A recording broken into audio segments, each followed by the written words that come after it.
Hi, boys and girls. It's Miss Lisa, the art teacher.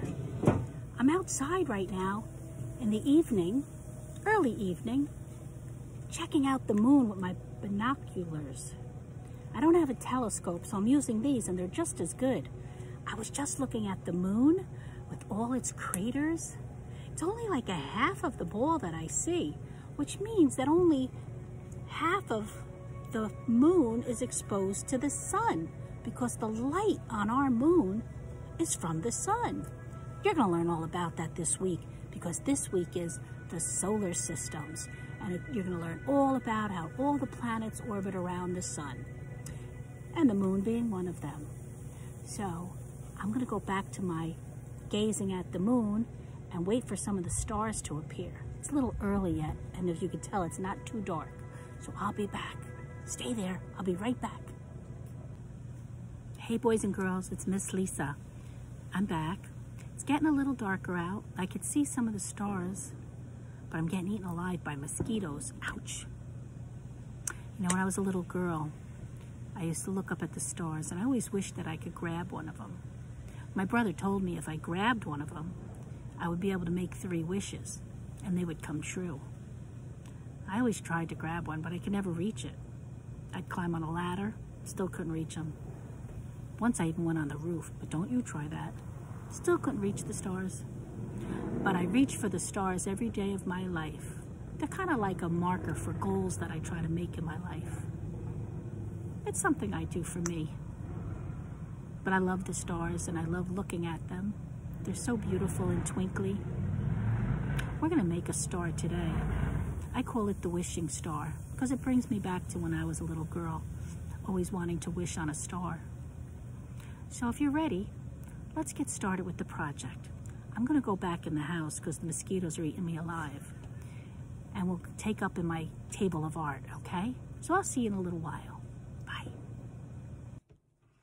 Okay, boys and girls, I'm back in my office where it's much brighter and I'm not getting eaten by mosquitoes. Got a big one on my arm. I'll tell you, it's fun to gaze up at the stars. I really enjoyed it, except for those mosquitoes. So let me put my binoculars away for now. It's really a nice thing, so long as you don't have the bugs to worry about. Anyway, you can do it from inside, just looking out the window. I should have done that. Who'd have thought? Anyway, back to the star. We're going to make a wishing star today. And when we're done, it's going to look somewhat like this. I'm going to send you everything in a packet that's going to look like this. It's going to have a pre-cut star ready for you with a little hole punched at the top. I'm going to send you some twine. There's a piece of twine in there. Can you see it? Right down here. See that twine? And 3 silver beads. I'm sending you 3 silver beads because we're going to string them on the top of our star. And to me, it represents the 3 wishes I would get if I ever got to catch that star, which I never did. But remember, I reach for the stars every day because I really just want to have goals set and try to be successful in life. Okay? So, here's our wishing star. So how about we get started to make our wishing star? You're going to also get 3 tubs of tempera paint because you're going to need to paint your stars. But I'm only sending you 3 colors. The reason I'm sending you 3 colors is we go back to our color wheel. What are the primary colors? Can you remember what the primary colors are? If not, I'll remind you. They're red, blue, and yellow. And when we mix the primary colors together, we get secondary colors. So, if I had blue paint and yellow paint, I could get green paint by mixing those 2 colors together. If I had yellow and red paint, I could make orange by mixing the yellow and red. And if I had the red and blue, I could mix together to recreate purple. So you will only get 3 colors, red, blue, and yellow.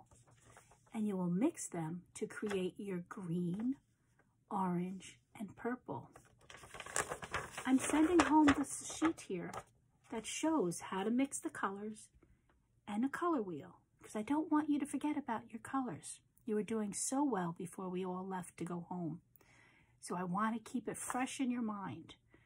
Our color wheel, primary colors, secondary colors. If somebody's there to help you, ask them to help you. Help mix the colors. Now, like I said, I'm sending you 3 pots of color, but I don't want you to work out of the pot. What I want you to do is get a little spoon, which I'm also packing a spoon for you, so you don't even have to worry about that. And perhaps a paper plate. And I want you to just take a little bit of the paint out of the cup and put it onto the paper plate. Clean the spoon, take another color. Use 1 color at a time. Start with your primary colors. What you're going to do then, you're going to open up the foil that I gave you. I'm packing a piece of foil. Open it up. Lay it flat on the table. It's a big sheet. After you lay it flat on the table, I want you to take either your thumb or your index finger, whichever one you're comfortable with. Dip it in your first color of paint. So now you'll have a little paint on your fingertip. And let's put the fingerprints onto the foil. If you need a little bit more paint, refresh your finger and put more paint on the foil. When you're done, change your color to perhaps the blue. If you start with yellow, now do the same thing. Clean your finger and dip it into the blue. And then stick your fingerprints onto the foil. Clean your finger again and do it with the red paint. When you're done, your foil will look something like this. See all the fingerprints I put on the foil? Red, yellow, and blue. I just kept putting my fingerprints all over, anywhere you want. Be creative. Do whatever you want, however you want. Sometimes the colors got blogged together and created the secondary color of green. See how the yellow and blue mixed together? And we got a new color, green. Let me see if I can find other colors that got created by blending. That was the green. Oh, look at this one. This is the red and the yellow. When my fingerprints smashed together, we got orange. That's pretty. Can I find any purple?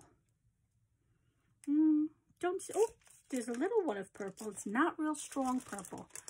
But here my blue and red fingerprint went together, and that's purple. So now you have this whole sheet of your fingerprints. So let's take out our star.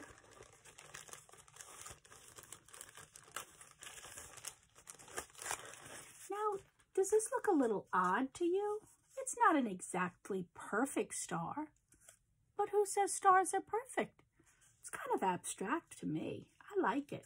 I like the offside kind of shape that I created with this star. It makes it so much more interesting. So let's put our star down. And what we're going to do is we're going to create what's called a collage. A collage is the layering of the materials. Sometimes artists use collage mixed with fabrics, metals, found objects, and they layer them onto their paper or onto their canvas or whatever materials they're working with. So what we're going to do is we're going to layer strips of the aluminum foil that we just painted. Now you must wait for this to dry before you start.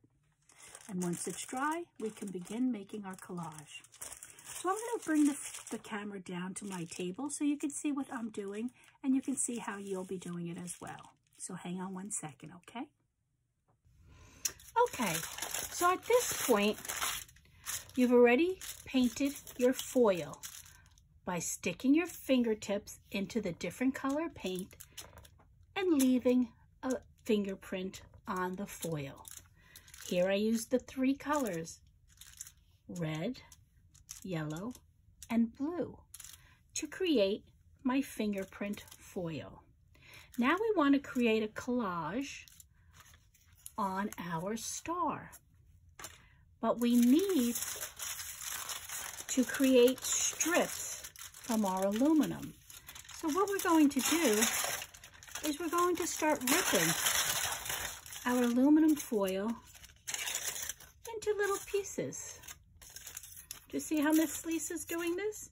They could be big pieces, they could be little pieces, they could be long pieces, they could be short pieces.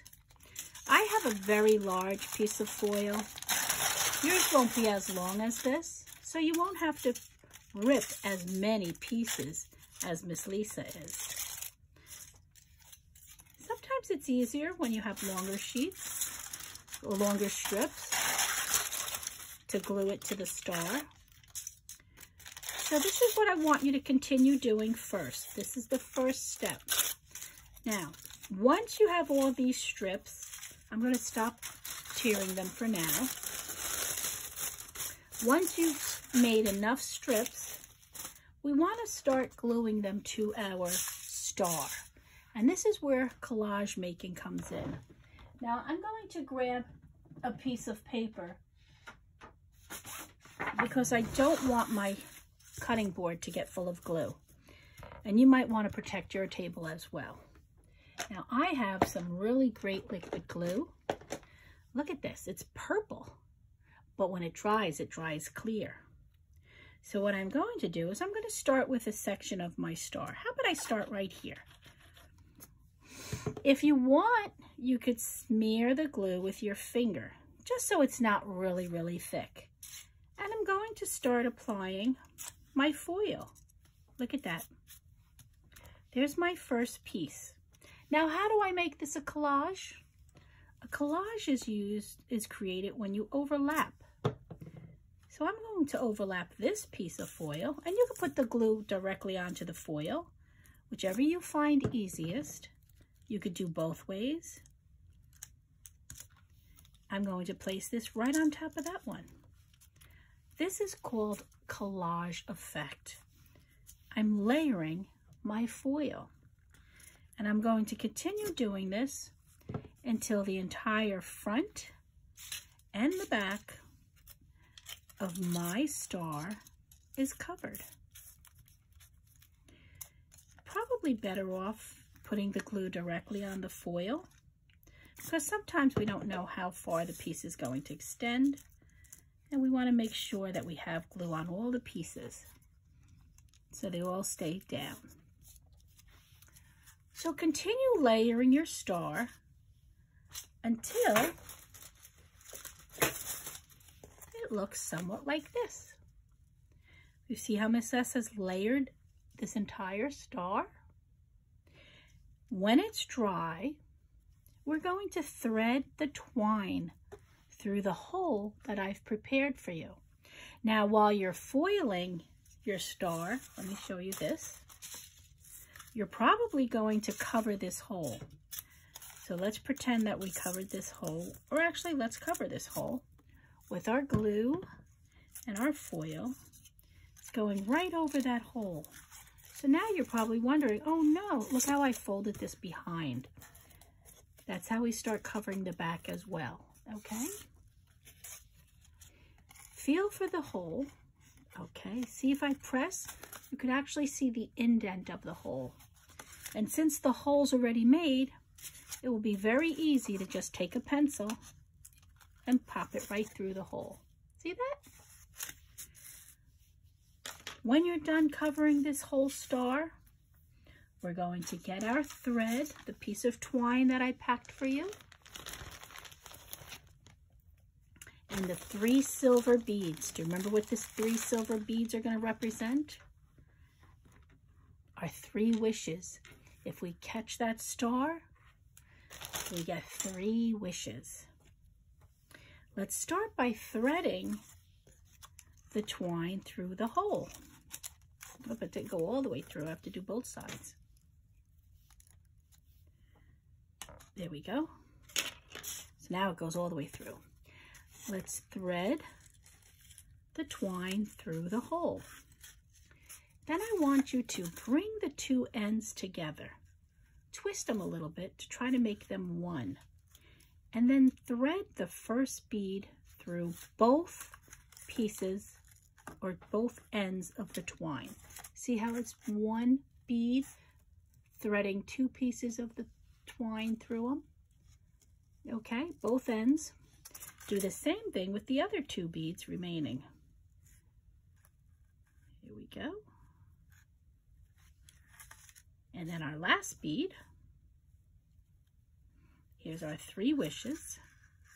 Once they're threaded through the twine, separate the ends and tie a knot right to the bead. So now the beads won't fall off. They're safe and protected. Okay, make another one just to be safe. All right, so now our beads are safely connected to our star. And then you want to go to the end and make another knot, but don't bring it down to the bead. Just make a little knot so you have just enough thread to hang your star, whether it's on a windowsill or hooked onto a hook. At least you have something now that you can hook it up to. See how I have my star? I can hang this anywhere I want and hope to reach for this star and catch it one day. There you have it, boys and girls, our wishing stars. Did you make a wish?